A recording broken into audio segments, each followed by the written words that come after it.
Hi guys, this is Mark Magnifico Magsayo. You are watching Channel Manoy. Magandang araw mga pre, mayong adlaw pod sa mga Bisaya diha. Manny Pacquiao, sinabihan ang Olympic bronze medalist na si Yumir Marshall na napakadaling laban lang sana yung pagkatalo niya sa pambato ng Ukraine na si Alexander Kisniak kahapon.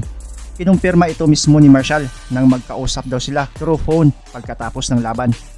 Bukod sa napakaraming experience na nitong si Manny Pacquiao, 8 Division World Champion, ay maraming iba't ibang estilo na rin ang tinalo at maraming malalaking boxer na rin ang minaso tulad na lang nila Oscar De La Hoya at Margarito. Sinabihan daw siya ni Manny Pacquiao na kulang daw siya sa stamina at physical conditioning. Easy opponent lang daw sana itong Ukrainian. Mas gusto daw nitong Ukrainian ng toe-to-toe na laban, kamao sa kamao. Ginagamit nito ang matibay na panga. Kaya dahil sa sinabayan ni Marshall ang estilo ng kalaban, ay naubusan ito ng kargada sa bodega. Di na umubra pa ang estilo ni Marshall sa preliminary rounds, ang toe-to-toe na kung saan knockout ang inabot ng mga kalaban niya.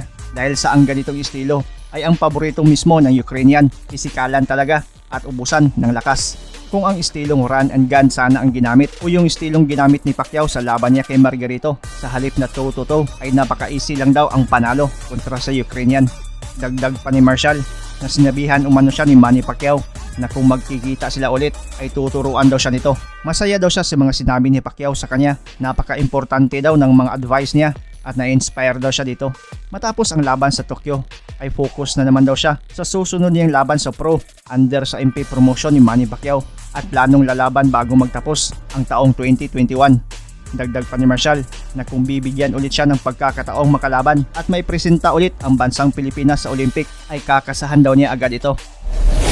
At sa labang Alexander versus Sousa ng Brazil naman para sa gintong medalya ay nakakagulantang na knockout ang inabot ng tinaguriang top prospect ng middleweight division. Di umubra ang malagranite na panga ng Ukrainian nang matamaan ng solidong left hook sa third round ng kanilang laban kahapon. Ito ang kauna-unahang knockout loss ni Alexander sa buo niyang karera at ito din ang pangatlong laban nila ni Sousa na kung saan 2 beses na pala niyang tinalo itong pambato ng bansang Brazil.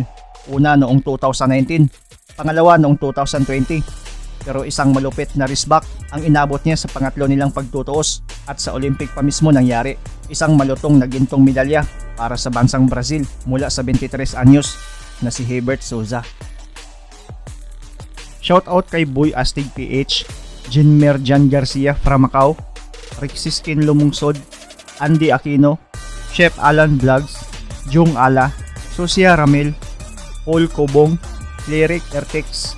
Shoutout Dani Almosera, Lino David, Lamuel Catayas, Buhay Optician at iba pa, Suni Tumbagahan, Fantastic. Abangan ang susunod pang mga boxing updates sa channel ko.